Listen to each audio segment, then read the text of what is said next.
Right now in Indiana, the House is in day one of public testimony over an abortion ban bill. And we're also getting the first look at amendments that could change the law.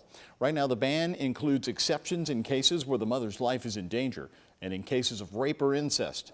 They would have up to 8 weeks of pregnancy to make that decision.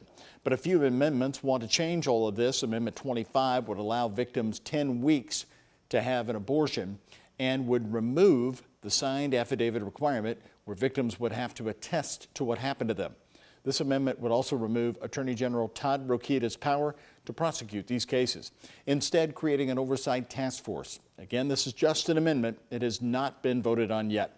In testimony today, a labor nurse and mother spoke about having the procedure after her baby was developing with a hole in her chest.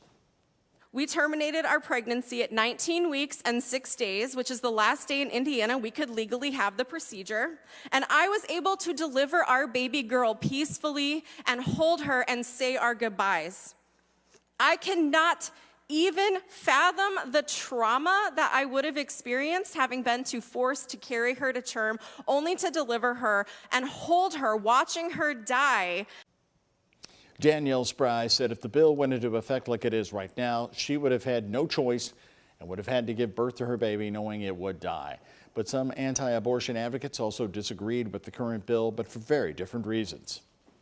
Rape and incest are profoundly offensive to the dignity of a woman and to the dignity with which her children are meant to enter the world.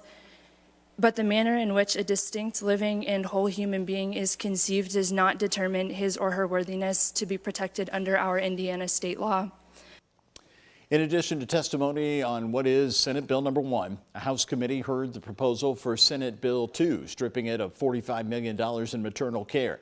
The $45 million was passed in the Indiana Senate to help fund maternal support services, contraception access, and increase support for foster and adoptive care.